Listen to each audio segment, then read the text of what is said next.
Welcome into the Dad's All In podcast, everybody. I hope you're doing great. I hope your family is staying well and healthy. I'm just glad you're here, my friend. You were in for a treat today. I have Chris Mukibi with me, who is a high school teacher, but we're not talking about high school teachering today as much as we are talking about toddlering today and the lifestyle and the challenges that come with it of being a dad with toddlers. Chris, man, I'm so glad you jumping on with me. I'm so fortunate to be able to get to know you a little bit and connect with you a few times. Can we start off with just tell everybody a little bit about yourself and just give us a quick dad story, whatever you want to share with us? Absolutely, man. Thank you so much for having me on, Kyle. I really appreciate it. It's also been a great pleasure to get to know you as well. So yeah, a little bit about me. My name is Chris. I live in California. I'm a high school teacher. Like you said, I teach chemistry. I have a lot of fun doing that. But my biggest job, I would say, is that I am a father and I'm a husband to two little girls, 2 and 3. Actually, my 3-year-old's going to be 4. Oh my goodness. Um, Time she's gonna flies, be. man. It does. Gosh, wow. I'm having this moment on on the podcast. Yeah, she's gonna be 4 in about 2 weeks, which I cannot believe. I Hmm. know I hear parents say that all the time. Yeah. But for me, every time it's unbelievable. But yeah, I got two little girls. They are um energy bunnies, to say the least, and they are ruthless in the things they desire, which I love. I absolutely love that for them. Sometimes it's a little too much, and I feel like it's kind of my role as the dad to like temper it down a bit. But they got that fire in them, which is great. Recently, actually, it's so funny. So we're recording this on a Sunday. I actually took tomorrow off because I'm just exhausted. Hmm. I'm so tired. And it's because last week I took him to Disneyland. Wow. And it was That'll do it. oh yeah. Oh yeah. And it was the first time I went to Disneyland with kids. Hmm. Me and my wife, we went to college in, at the same time. And during that time, we both had annual passes to Disneyland. And I lived at the time about 10 minutes away. So we would just go all the time. We had our routines. We pretty much had our Disney adventures down. And this last week, one of my friends was gracious enough to bring us along to Disneyland. And my daughters are obsessed with princesses. And so they had their princess dresses, they had some princess dolls, and they were ready to just go to town, take meet all the princesses, take all the pictures. And just as a side note for those that are educators that know what this is like, I scheduled 3 lectures the same week that I'm going to Disneyland. And for you chemistry teachers, I also scheduled a lab that had to do with fire this week as well. And so this week I was just beyond tired, and I didn't realize it until I got there. Um, but then, so we end up going to Disneyland, and it was so surprising that I had more fun watching them had fun Hmm. than I ever have doing anything else. And I realized that this is the joy of being a father. It's Yep. access to a much deeper sense of satisfaction and happiness and joy. Now it doesn't come for free. That's for sure. That's for It's sure. paid in blood, sweat, tears, energy, sleeplessness, worry, right? But all of the cost fails in comparison to the joy. And there was a moment where my daughters are funny. They're obsessed with Princess Belle from Beauty and the Beast, Yep. and of course Queen Elsa, Sure. naturally. And so one of them had a Belle dress, and one of them had an Elsa dress. And my friend who went with us told us that my daughters can get whatever they want, however much they want. And I said, well, you want to be a little careful with that. And she was like, no, I stand by it. I was like, okay. Free And so, reign. right. And so we go there, and the night before we go to downtown Disney, and we go to the candy shop, and my girls, they see the biggest lollipop they've ever seen. And they immediately ask for it. And, my friend says, yeah, of course, we can get it for them. And there was a moment where both of them were standing there in their princess dresses, and they had their giant lollipops, and they were just licking their lollipops and having this good old time. And there was this vision, or this, I guess, visual that I had, um, that was just so perfect, man. Hmm. It was so perfect to see my daughters just happy as hell, eating these lollipops in their cute little dresses, knowing they're about to have the time of their lives the next day, which they did, which they did. And in the middle of it, I was still exhausted. I came off 2 days of lecturing all day about electron configuration, uh, driving up to Anaheim right after school. Just as tired as can be, but I was just so happy to see them enjoying themselves. And, I didn't even care that the lollipops cost me $25, Oh my And, I would do it over and over again. Right.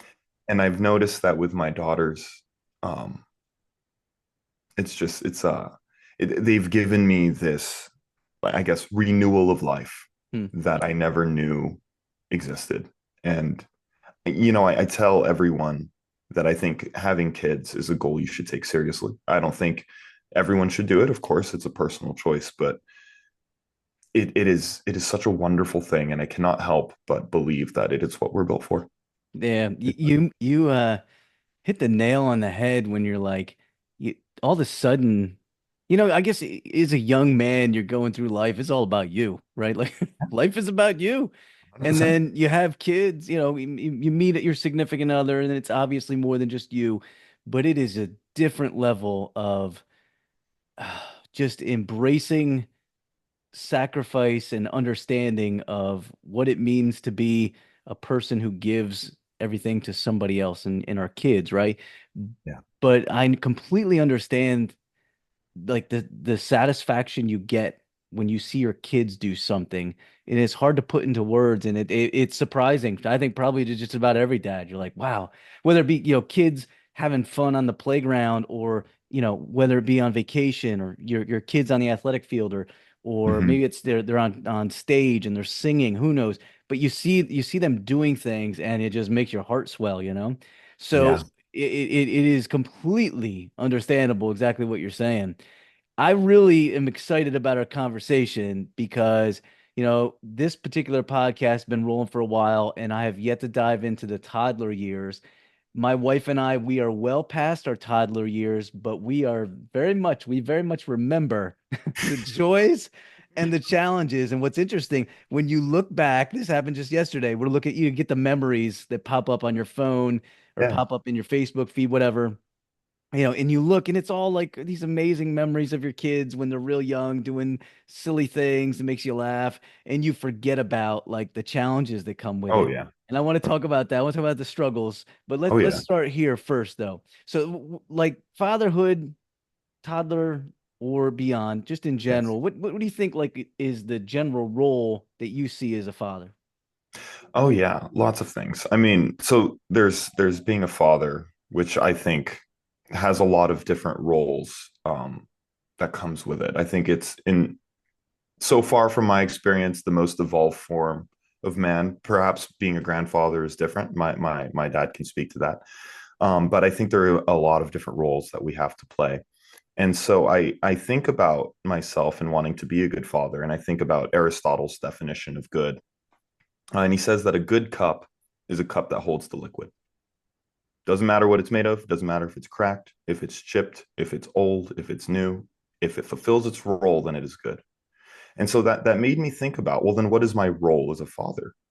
Is it just to give them money? Is it just to protect them? Is it to play with them? And I think that those play into it. But one of the roles that I see myself playing is I need to be able to socialize my kids. I need to be able to be the playground, so to speak, of what the world is like for them. So, they go, they act a certain way. And if I know as a father that will not be accepted out in the world, I show them what would be accepted. Or I let them know, hey, this doesn't work or this does work. And I either will encourage behavior that I think would give them more opportunities and let the world open up to them, or discourage behavior that would prevent them from getting opportunities or close the world to them.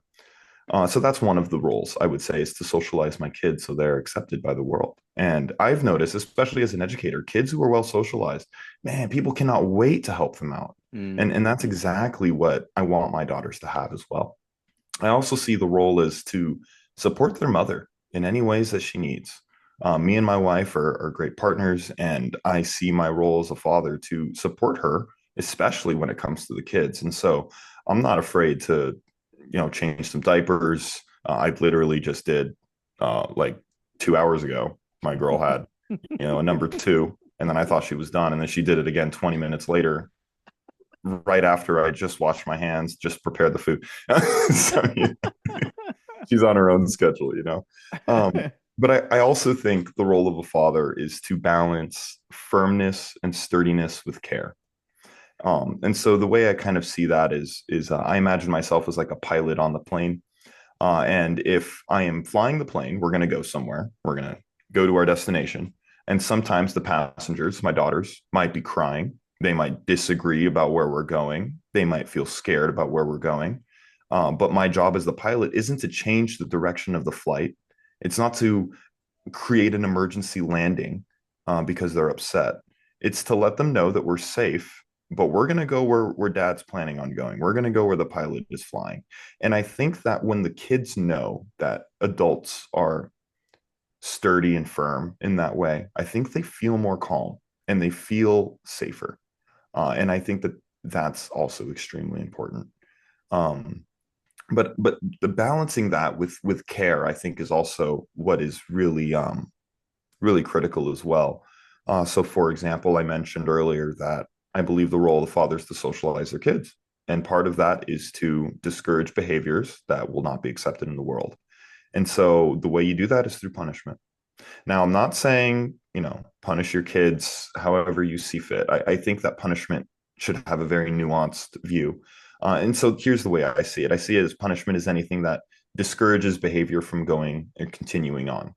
Now, the thing with punishment is I feel like a lot of fathers, especially, will resort to punishment as like a first line of defense. Like, let's punish them first. We see something bad. We think we have to fix it now, and so we'll punish them. But I think it's much better to act with reward first. So reward the behaviors that should be continued. And I think that's difficult for a couple of reasons. One is that it takes patience. You have to wait for them to do the right thing, which takes a little while, especially when they're toddlers. Yes, Oh my gosh, it's almost an act of faith to hope that they're going to do the right thing. sure is. But it also takes attention. You have to notice when they are doing the right thing. And then when you do that, you reward them. Now, my daughters did something earlier that was absolutely not okay. One of them bit the other one and then lied about it. And so now I got injustice going on all over the place. And so I had to punish them. I had to let them know. I had to take away one of their, my daughters love their accessories. Like I said, they dressed like princesses when we went to Disneyland. And so one of the things I had to do, lying is not okay. And my daughters are, at least I'm trying to teach them that if they lie, the punishment doubles. Hmm. I'm still working on that one. We'll Yep. see. I don't, one of them starts laughing when the other one knows she's lying. And so then it becomes like this weird status game. That's hard with two toddlers at once for sure. But when I punished her, I noticed, and I know this every time, is that the punishment leaves a bad taste in her mouth, Hmm. and she feels hurt. And I think it's very important for fathers to address that hurt and that pain when punishment occurs. And so every time, and this is that balance between sturdiness and firmness with care. Um, I let my daughter know, I'm like, hey, that wasn't okay. You did lose in this case, it was a unicorn headband. Um, it's like, you lost your headband, right? But daddy loves you. And then I ask her, do you know why I took the headband? And this is the part where it requires a little bit of faith, because she'll tell me all the other things under the sun. Oh, you did it because you're a bad person. That's her favorite thing to tell me right now. You're bad people. You're bad people. I'm like, Yep. okay, that's not why I took it. I took it. But eventually, we get there. We get there. It takes about, right now, the first time I tried it with her, it took about 15 minutes for her to understand why she was punished. Now she gets it pretty quickly. It's within like 3 to 5 minutes. Now that's a long time when you're sitting down crouched with a toddler asking the same question over and over again. But eventually she gets there. And then so when she tells me, okay, yeah, I bit my sister. I was like, yeah, that's not good, right? She's like, that's a no-no thing. She just learned that. That's a big deal in our house. There's yes things, there's no things. Sometimes they just want to do the no things just Yep. to see if they can, which I think is good. But I let her know that I care about her and that this only happened because of this bad behavior, not because of who you are as a person, not because of who I am as a person, despite what she may believe. But I think that that part is really important. So it's managing that firmness, right? That socialization aspect, letting them know, like father the judge, right? Still cares. And I think that a lot of parents forget that. I think that, at least, from some of the people I've talked to, they believe the role of the father is to, lay down the law and be firm, which is absolutely important. I don't think that happens in enough households, but then they just leave it at that. And Right. I think that balancing that care is super important. Yeah, Um, for sure. but then So also, go yeah, ahead. yeah, I was going to say, and our listeners will have heard me say this many times. When we're talking about working with kids in general, yes, this is definitely true with toddlers. It's still true with teenagers. Kids have to know boundaries. Like yeah, they're humans. Adults do this too. You're gonna push things until you hit a wall. And then you're like, oh yeah, I can't do that. Yeah, I can't do it that far anymore. I can't do that anymore. I can't bite this kid anymore. yeah, My kid, my son especially, he went through a bit of biting kids. And what a headache that was. Right. But it's learned behavior. And so yes, when you're learning behavior, what you're saying is exactly right. They're doing the right thing, praise them, give them plenty of props, right? yes. And when they're not, they need to know there's a boundary there, and they still need to know you love them, but you still have to, they still have to find a way for them to understand. Oh yeah, I'm not supposed to do that anymore, Mhm. right? Yeah, which is hard. It takes a lot of It patience, does, especially when yeah, you're tired and it's been a long week. It's difficult, but I see that as the challenge that is yeah, on my plate. yep, Um, I have so many other roles. If you don't mind, if I keep yeah. going, Go ahead, go that's ahead. okay. Yeah, another one I think is to take responsibility. And this is a really big topic, especially for me because I work with a lot of teenagers, and responsibility is the word to run away from. Mm-hmm. It Mm-hmm. is it is the most bad word that exists. But the way I see it is, I see responsibility as taking on the power to control and change your circumstances. Right. So if you are responsible for something, that means you can do something about it. And I think that that's really empowering. And I think that when we run away from responsibility, all that does is it makes us weak and powerless. And I think fatherhood demands that we are strong and powerful. It needs, our children need us to be that way. And I believe that when a man takes on responsibility, he becomes powerful and he becomes strong, but he also becomes respected. And he becomes respected from himself and from other people. He becomes good. He becomes a blessing for other people. And I think that that is extremely underrated. Every young man that I meet so deeply wants the respect and admiration of others, no matter what he says. That's everything they are trying to get at. And I personally believe that you get that the fastest when you take responsibility for things. And I just think it's a shame that a lot of people run from that word because, in my opinion, it's one of the foundational roles of being a father, which brings us to the most powerful and strongest person we can be. Um, my wife was talking to me about this idea called matrescence, and it's a concept of when women become mothers, they go through significant brain changes.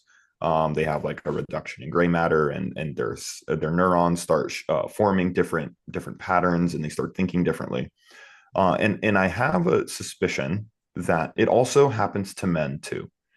That when we have kids, it's like our brains get rewired for the optimization of the child, and not the optimization of us. And I don't think it has to happen for men. I think that it's something that men can lean into, and if they lean into it, it will change them. And I think that that became very apparent to me when I went to Disneyland, and I saw that I wanted them to have more fun than Right. than me. I mean, I wanted to go on Star Wars rides and go in the Star Wars cantina and do all that, but and I did during nap time. But I, but I truly just wanted them to have a good time. And I think that that was that rewiring in my mind. And so I just see that matrescence. I don't know if there's a word that applies to men for that. Maybe there is, but I think that creates more of a tolerance or more of a desire for responsibility in men too. But yeah, that's my long speech on what makes a good father. Hey, It's you really all hit those. so many great things there, man. And you know, fatherhood is a little bit different for every dad. I Totally, think is in absolutely, your the dad's role can be flexible, the mom's role can be flexible.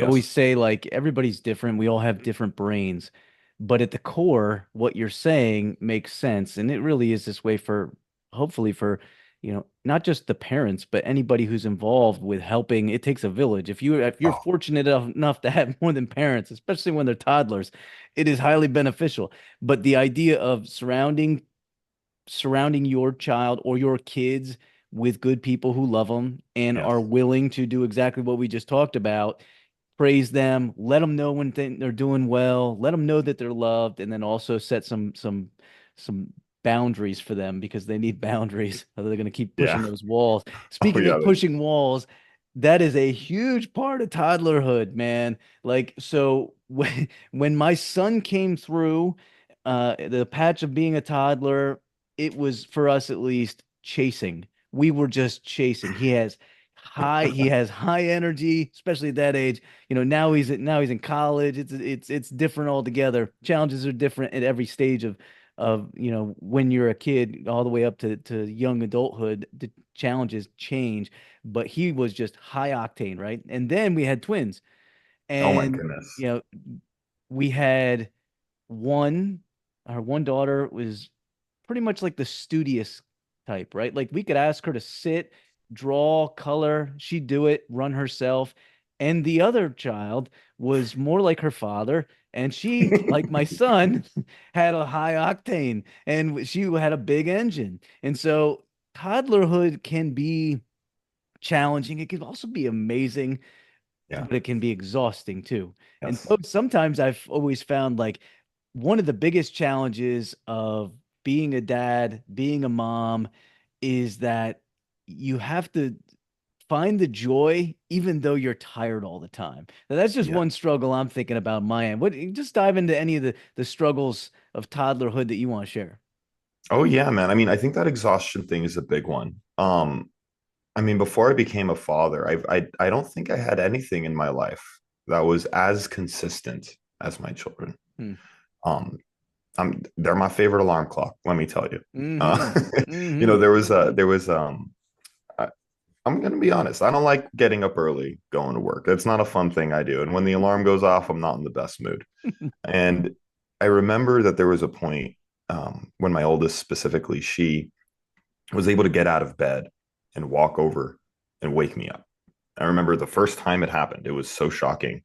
And I remember being really cranky and really upset about it. I was like, oh man, I just want to go back to sleep. Like, how are you bothering me? Blah, blah, blah. And throughout that whole day, it just felt wrong. And I was thinking about how um, every morning she's probably going to wake me up. And every morning, am I going to greet her with anger and upsetness and make her feel like I'm not happy to see her? And so I made this switch where if my daughters wake me up, I don't care how I feel, I got to be super excited to see them Hmm. because I want them to know that their father is excited to see them. Yeah. Um, and that was hard. I'm not saying I did that in a day, and I'm not saying I do that every day. I'm saying that that is my goal. Yep.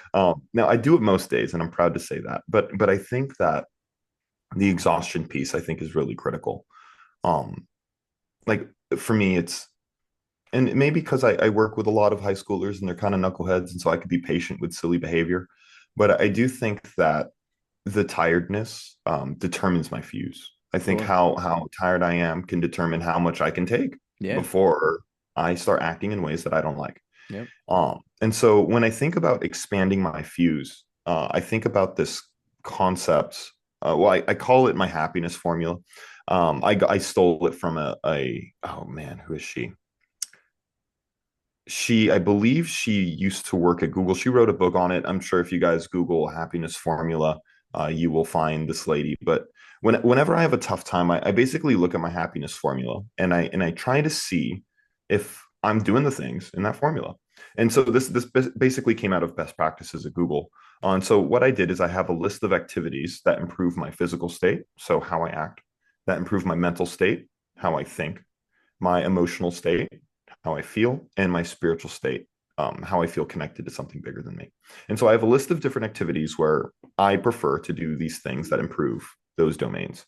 And my goal is to at least do one of them per day, not one from each category. That's way too difficult, especially being a teacher in toddlers.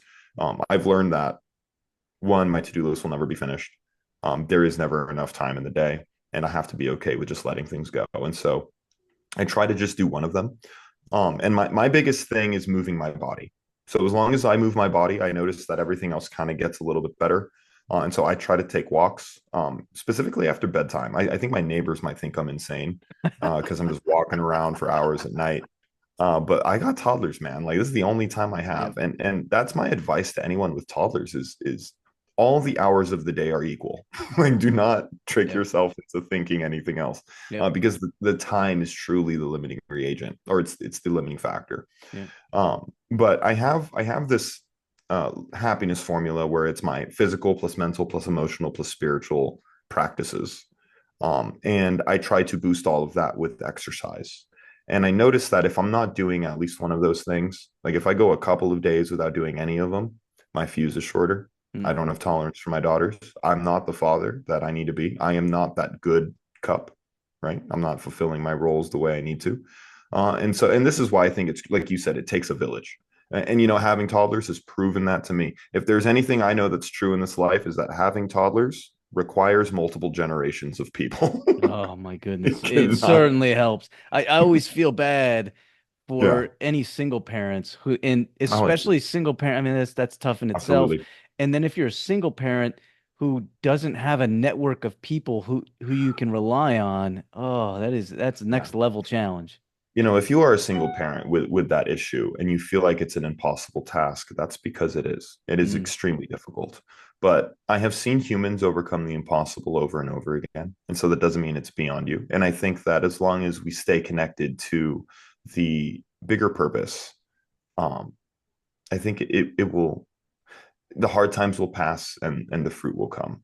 And yeah. and I tell that to myself as well. Like my daughters aren't always going to be so insanely psychopathic, biting, lying, stealing, cheating, doing whatever they can to get what they want. They're not going to be doing that forever. And there'll be a point where they'll be like me. And I have a younger sister who's 4 years younger than me.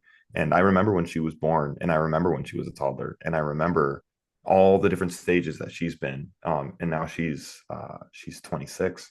Hmm. Like one day my daughters will be that way too. And as long as I can just, especially when I'm stressed, I might be going all over the place, but when I'm stressed, I tend to not look at long time horizons.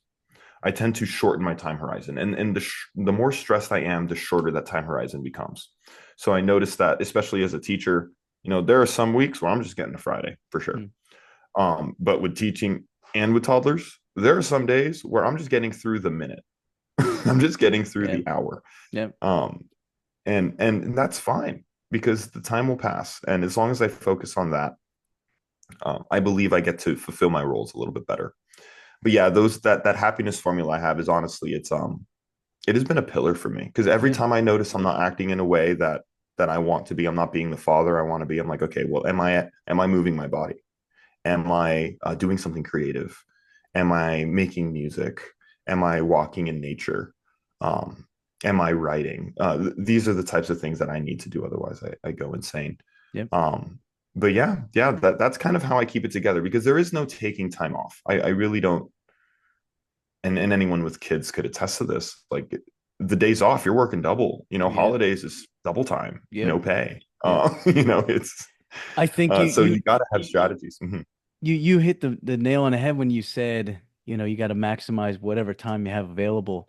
Yes. And it is evident when you're working with young kids, toddlers especially, Yeah. the time you have available is going to be like nap time or when they go to bed at night, like those. And so what I remember of it is that, if I would sometimes have to force myself because I'm tired at that point and I'll be like, oh, let me just sit down, and there's nothing wrong with like taking some time for yourself too. But like you said, you also need to make sure you're taking care of yourself like physically and emotionally and taking care of your brain. You do that by exercise, you do that by whatever it is. As you were talking through there, it was kind of reminded of what Phil Januszewski was saying a few weeks back when I was talking with him about, how he has a set schedule and his kids are a little bit older. They're not as old as mine, but they're a little bit older.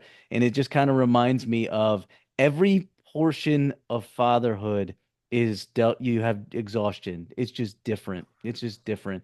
And newborn and toddler is here's the good news for you, man, is probably the highest level of exhaustion. You can Okay, breathe a little bit more in general as they get older. So that's the good news. But that's then good you to know. then you find yourself moving towards things like, all right, now I'm the taxi cab driver. I'm chauffeuring my kids to all these 900 different events. The it's just a different level of as far as like it's a different way to approach exhaustion, but it is probably more, it's heavier at the toddler phase. Hey, we've got just a couple minutes. Let's finish up on this. You had mentioned prior to recording that you felt like, oddly enough, that being a dad has helped you become a better teacher. Did you want to share a little bit about Absolutely. that? Yeah, totally, man. I mean, I think, and I say this with sadness in my heart, I think society and the educational institutions do not equip us or incentivize us or prepare men to be good fathers. Hmm. I just really don't think so. I think a lot of the incentives and the way things are structured are to be productive members of society, which is great, but not productive family men. And I and I and I do feel like a lot of the lessons and implicit lessons that are learned are almost polar opposites. I find them, at least in my case, to be, I feel like I'm balancing between being a father or being a provider. But I try to look at the silver lining of, well, how can being a father help me be a better teacher? How can being a teacher help me be a better father? What are the lessons I can take? And one of them, and this is hard to describe to people who don't have kids, but having a child makes me so present to the fact that I have other people's children in my classroom. Hmm. And that gives me way more patience, way more appreciation, way more compassion, and way more respect for what that means. And, I take that really serious. And, I started teaching 3 months before my daughter was born. And before that, I was a tutor for a really long time. So I was working with kids like crazy. And I have a lot of compassion and patience and all of that. But I noticed that after that 3 month mark, once my daughter was born and I was a 3 month into being a teacher, I felt so different about all the kids that were in my class. I'm like, oh my God, the way that I look at my daughter and feel about my daughter, like their parents hopefully look and feel the same way as them. Um, and so it just gave me this, I guess, like bigger capacity for love and effectiveness. But also, I've learned that classroom management is a lot like toddler management As well because said. Herding cats in I'll, some cases. oh, oh, cats that have drank coffee. Um, but in the way I see it is like we're all just toddlers. We Hmm. punish them to stop behaviors, we reward them to continue behaviors. Punishments need to be a last line of defense. Rewards are tough because it requires patience and attention, but we need to be intentional about what we reward and punish. And I noticed that when I do that in the classroom too, the students have a much better time. Hmm. I also learned, especially with, maybe this was a lesson I kind of slightly interpreted with the boys, and then really got with my daughters, is to be a channel and not a dam. So Hmm. they're gonna have a lot of energy, and it's not my job to stop it. It's my job to help them put it somewhere. They won't know Hmm. where to put it, and if you don't tell them where to put it, you won't like where they put it. Let me tell you. Let me tell you. My daughters found a bunch of stuff in the pantry and just started putting it in the toilet and the sinks, and yeah, I was like, okay, if we're gonna mix stuff, like let's go make a Play-Doh. I was helping to make Play-Doh earlier. Oh But man, fantastic stuff. Hey, yeah, hey, real quick, we got 30 seconds. absolutely. Could you just share with everybody how they can connect with you if they want to hear Yeah, more about you? absolutely. If you want to connect with me more, I'm most active on Instagram. You can find me Instagram at Mr. Mukibi, MrMukiibi. I'm also on Twitter, Chris_Mukibi. I'm not as active on there though, but you can contact me. Or if you just wanted to email me, it's chris@chrismukibi.com. I try to keep it simple. Perfect. But yeah, that's where you can find me. I appreciate the conversation, man. And to all the dads out there who are going through toddlerhood, remember it's a phase and The try your face. best to soak up the little moments, those Oh yeah, man. small moments. I was saying to Chris before we recorded that, my wife and I now we look back at these little video clips of our kids when they were like 1, 2, 3, and it melts our hearts. And we Yeah. kind of forget some of the challenges. I don't forget as easily as my wife does because I twins is next level stuff, especially twins that don't sleep at night was Oh man. extra level of Uh, exhaustion. But I will That's tell you, I would love to be able to go back at least for a few hours and hang out with my kids at that age again. So soak it up the best you can, even though you are fighting exhaustion and all the other challenges. Chris, thank you absolutely so will. much for your time, man. I really appreciate it. Thank you, Kyle. I really appreciate you having me on here.